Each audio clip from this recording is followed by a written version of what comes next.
Olá, estamos com o programa Palavra de Fé. Nesse momento eu quero ler com vocês uma das passagens mais belas, que é do Sermão do Monte, onde Jesus nos ensina a orar.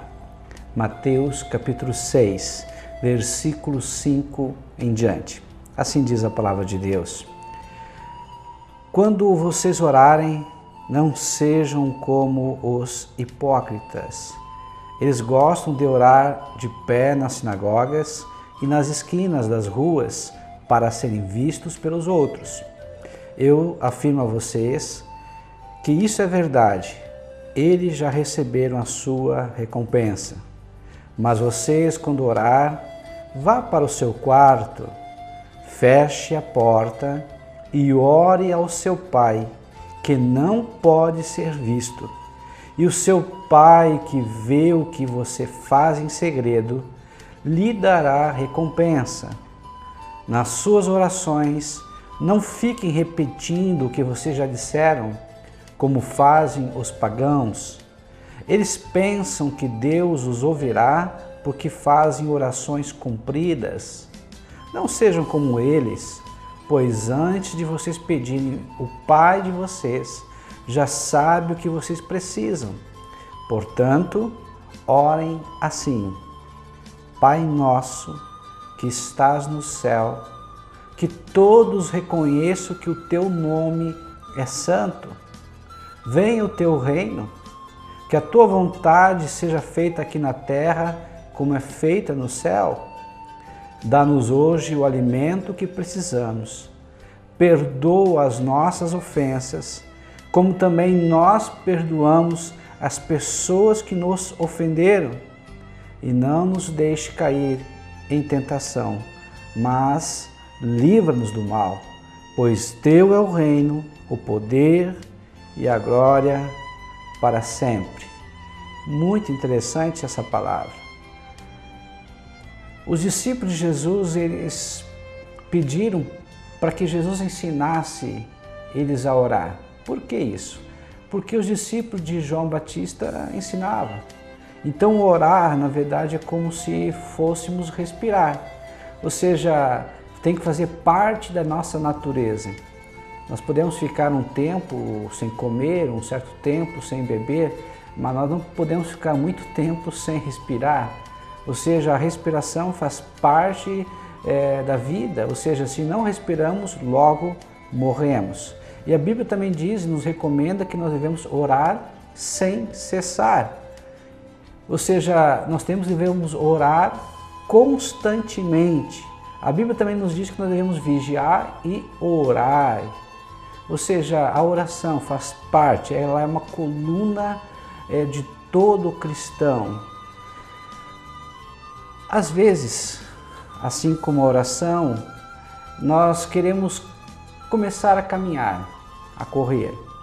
E logo no início, porque nós estamos muito tempo parados, caminhamos 5 minutos, 10 minutos, quando muito, e cansamos, já estamos de língua de fora.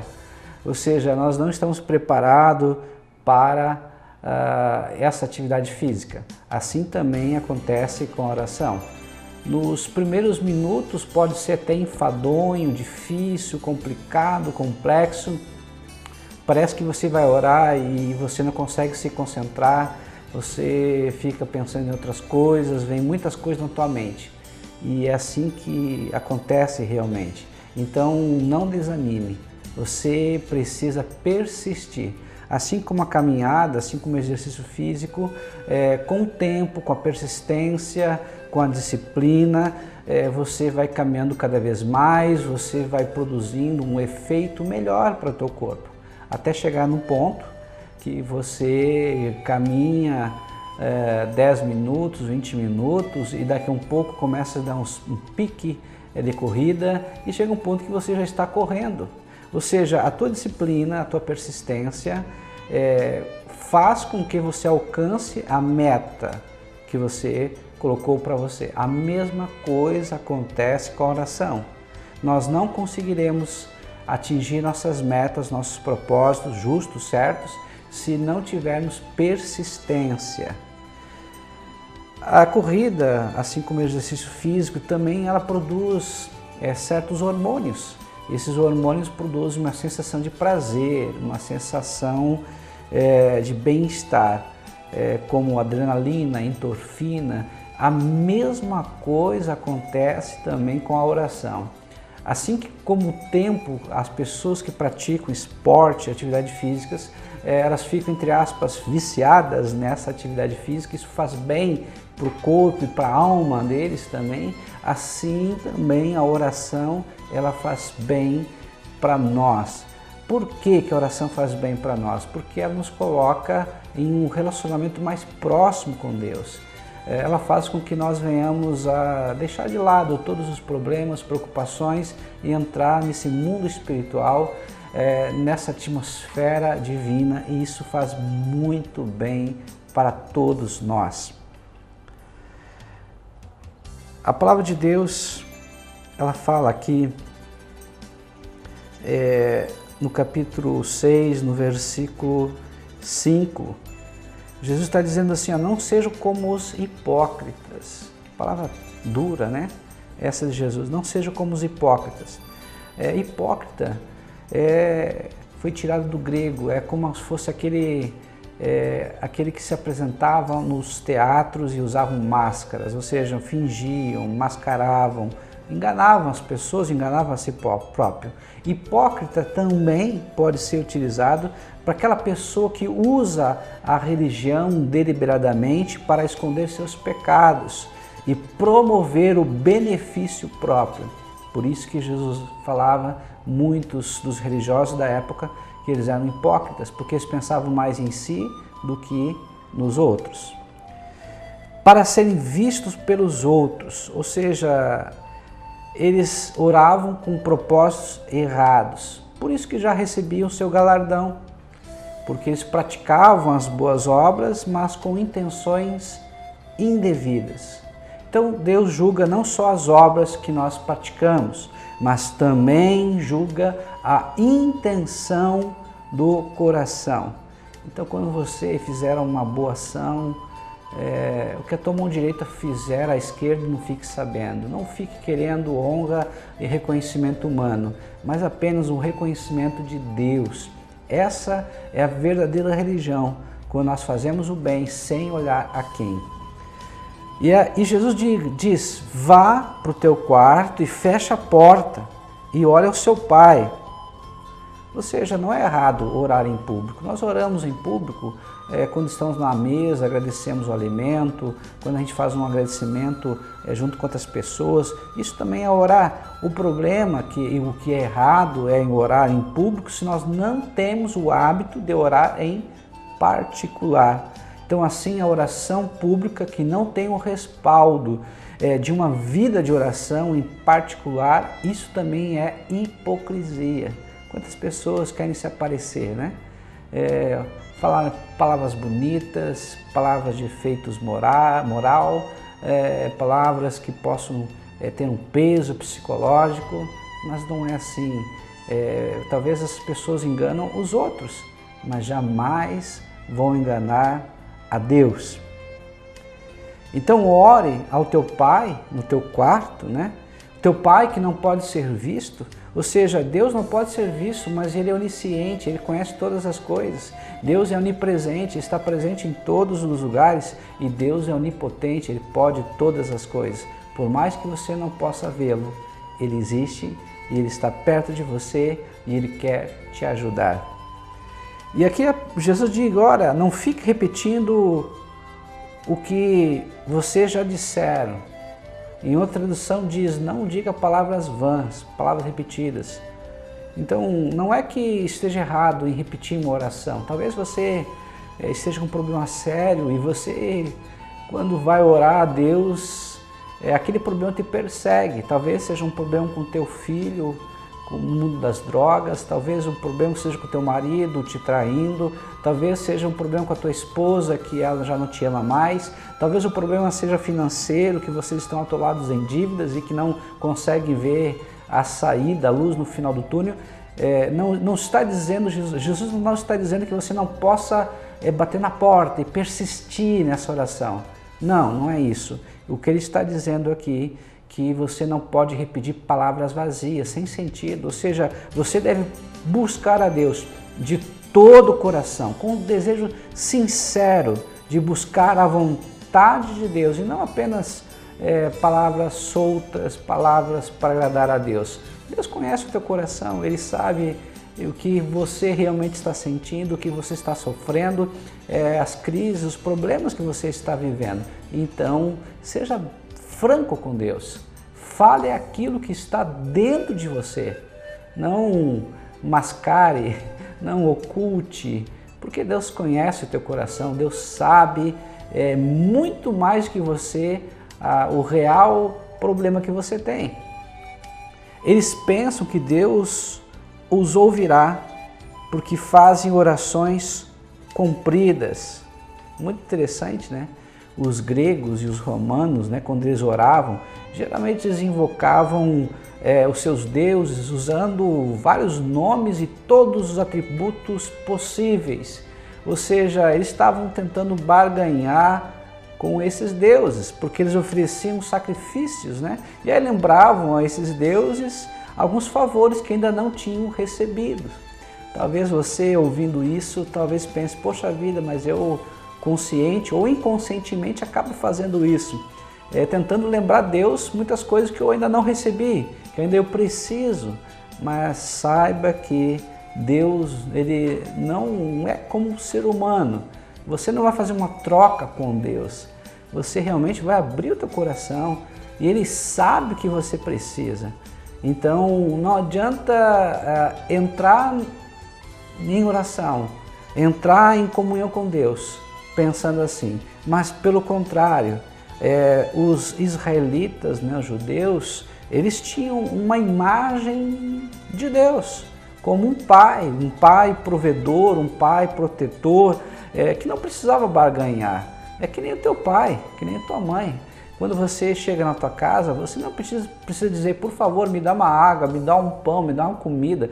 Ou seja, o teu pai e a tua mãe vão ter o prazer de te dar um prato de comida, te dar o que você precisa, porque está no âmago do pai e da mãe proteger, cuidar, né, dos seus filhos. Ou seja, qual é a imagem que você tem de Deus? Começa por aí, talvez. Talvez você tenha uma imagem de um Deus que esteja com um relho pronto para te dar uma surra. Não é por aí. Deus é amor. É claro que Ele também é justiça. E Ele também diz que Ele corrige a quem ama e açoita a quem Ele quer bem. Mas qual é a imagem que você tem de Deus? Antes de vocês pedirem, o Pai de vocês já sabe o que vocês precisam.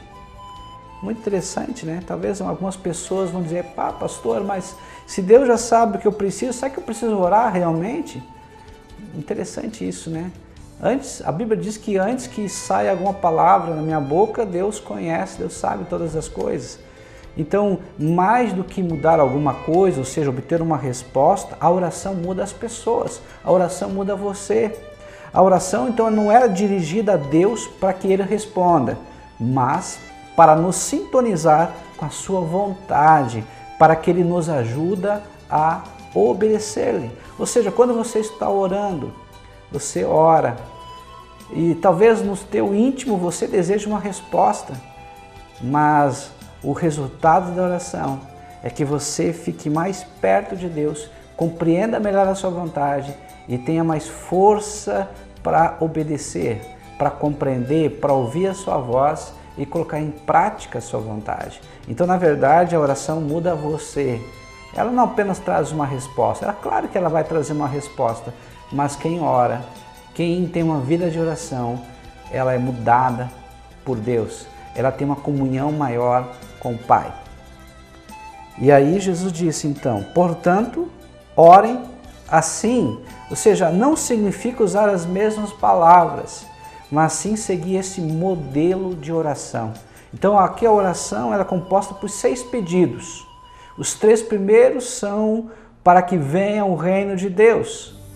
Mateus 6, 9 a 10. E os 3 últimos, 11 a 13, é para que Deus supra as necessidades do seu povo até que o reino de Deus seja plenamente estabelecido. estabelecido.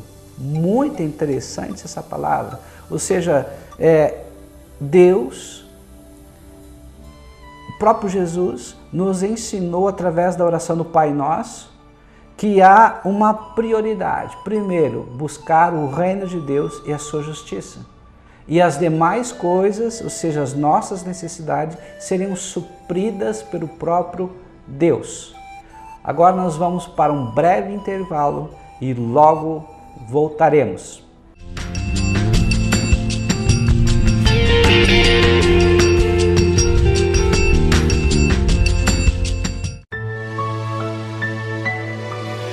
A vida nos apresenta desafios, mas o que procuramos é viver sempre bem e feliz. Somos unidos por sermos especiais. Afinal, se fôssemos iguais, tudo seria tão sem graça. Ainda bem que viemos para fazer a diferença nesse mundo.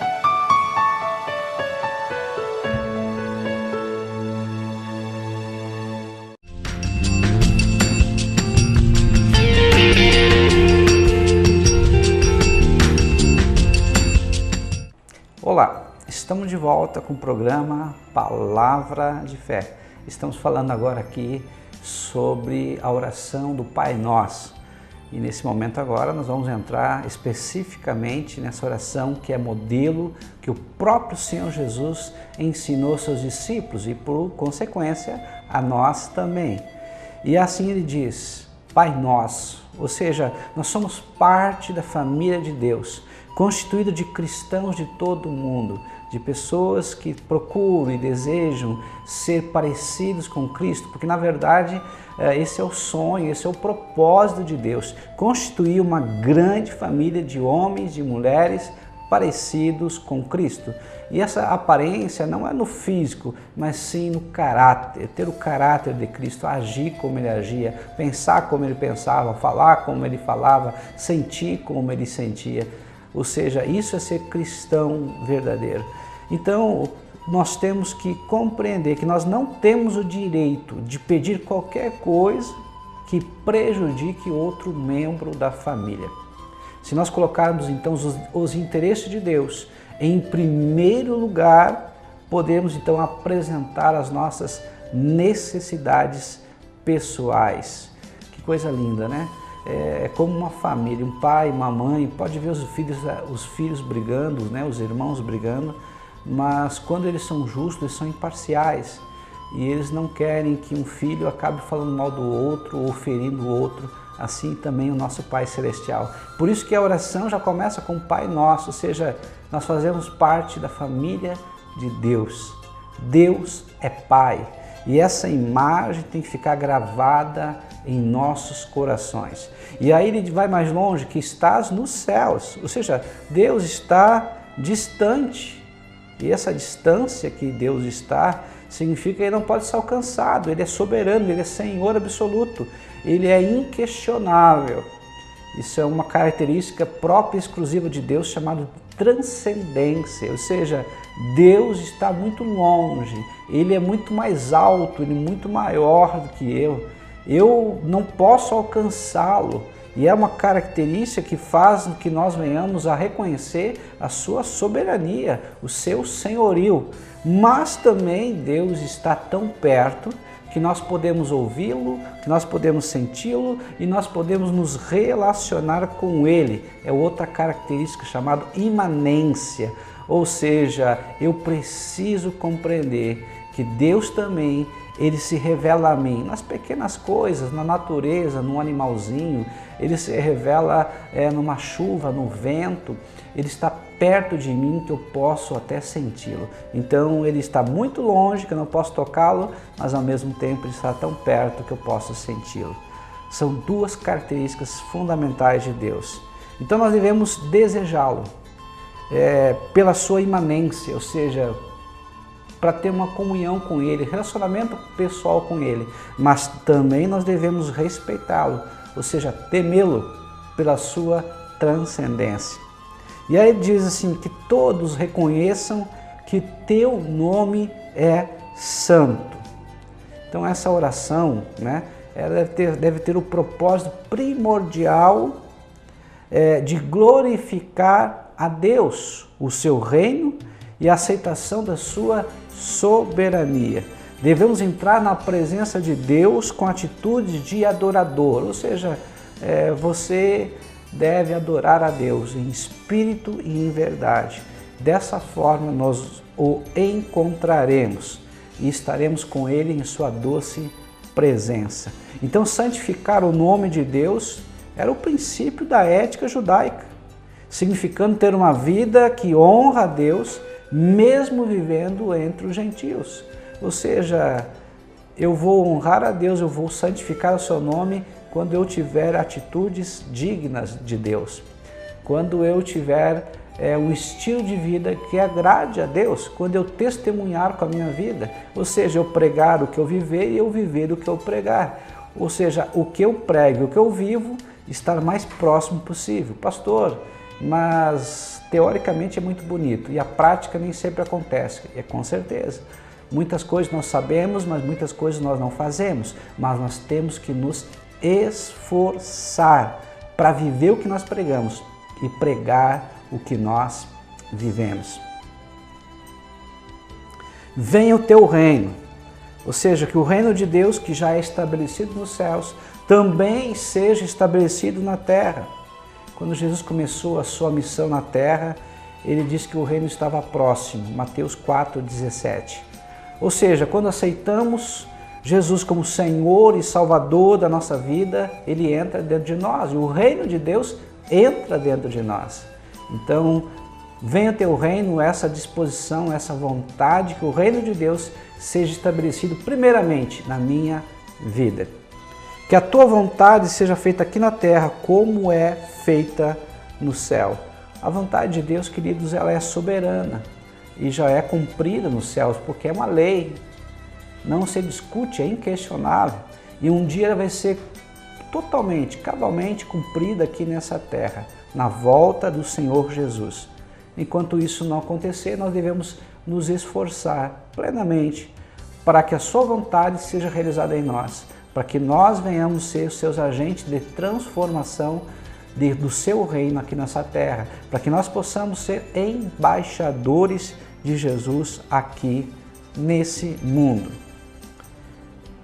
E ele vai mais longe e diz: dá-nos hoje o alimento que precisamos. Então a necessidade que o homem sente é a sua sobrevivência.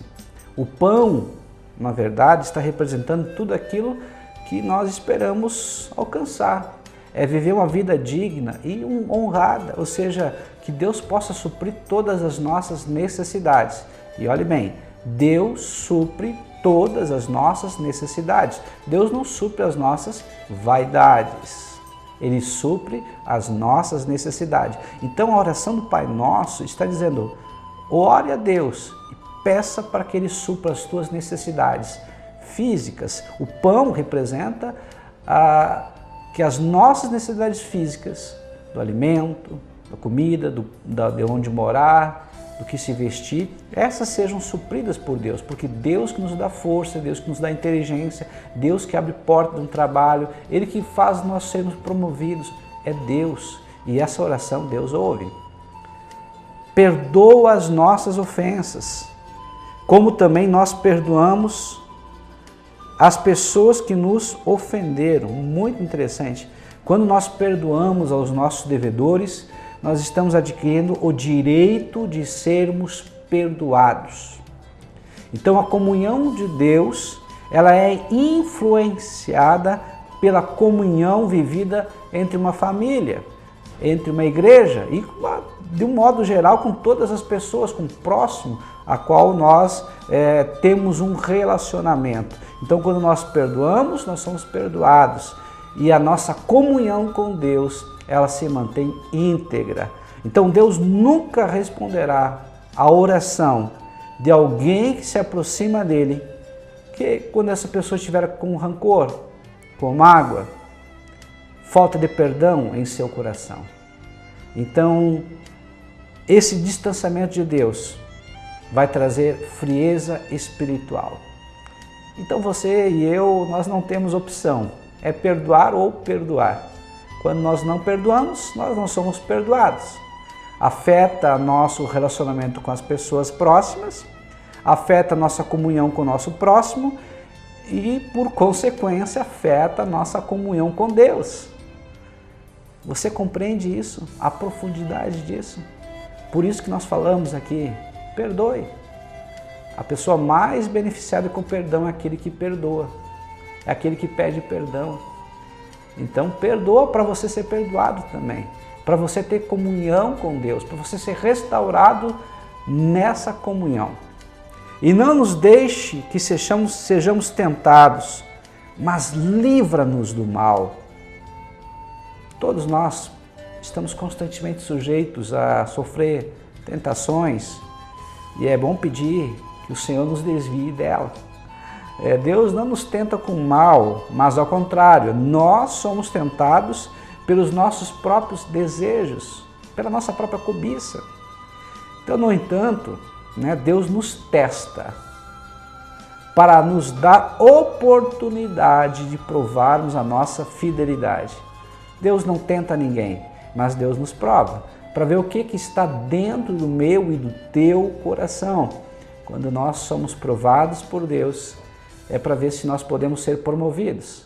Se mantivermos a fidelidade com Deus, seremos promovidos. E se não tivermos, pastor, nós vamos ter que repetir o ano. Nós vamos ter que passar pelas mesmas situações até que nós possamos vencê-las.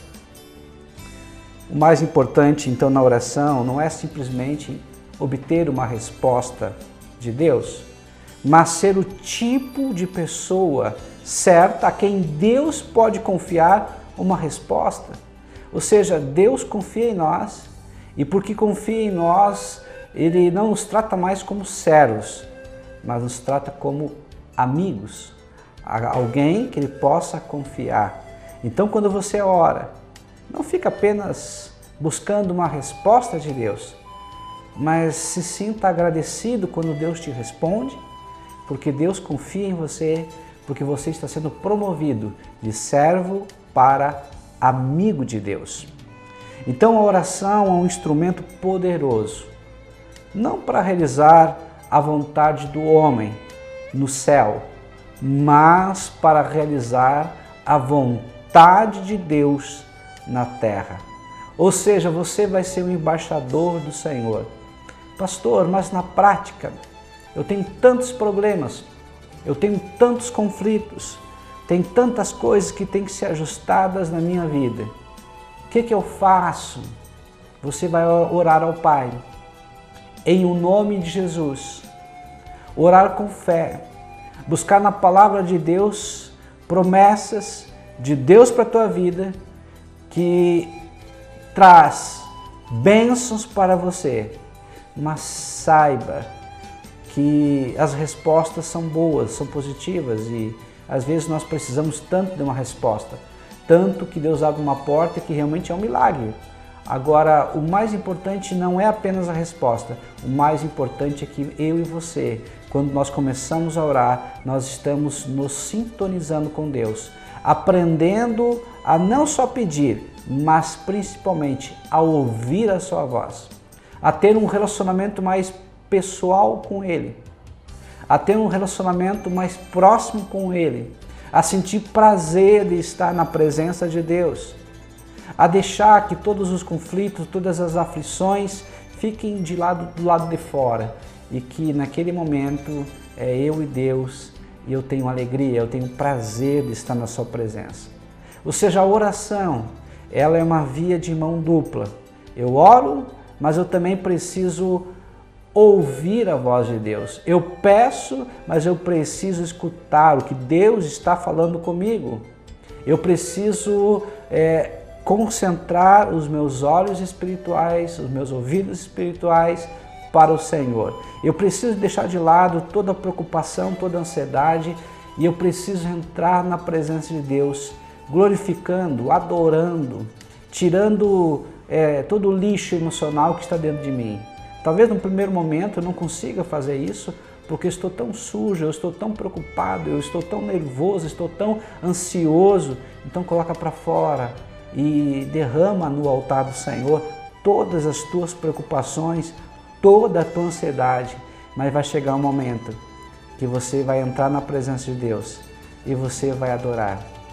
E talvez você não diga mais nada, mas você fique em silêncio, pronto para ouvir a sua voz. E talvez Deus dê uma imagem, talvez Deus dê uma palavra, e aquela palavra é uma palavra certa, é uma palavra rema que nós dizemos, uma palavra vivificante, uma palavra diretiva, uma palavra que vai te dar no norte uma direção. Deus não precisa falar grandes coisas, uma palavra só, uma imagem só, que Ele colocar na tua mente que venha dele, de Deus. Pastor, mas como é que eu vou saber se é a voz de Deus? Testa, prova, peça para Deus confirmar, peça para Deus usar outras pessoas talvez. Você não pode se confundir e ouvir outras vozes que não seja a voz de Deus. Você precisa confiar que é Deus que está falando contigo. A palavra de Deus diz que nós devemos provar qual é o Espírito que está falando conosco. Qual é o Espírito? Ou seja, se é de Deus, vai trazer paz ao teu coração. Se não é de Deus, vai trazer dúvida, ansiedade. Eu quero orar por você nesse momento agora. Deus, abençoa essa pessoa que está nos ouvindo. Abre os seus ouvidos espirituais. Opera, Senhor, na vida dessa pessoa e que ela aprenda a orar, ou aprenda a conversar contigo, falar contigo e principalmente ouvir a tua voz. Em o nome de Jesus. Amém e amém. Deus abençoe.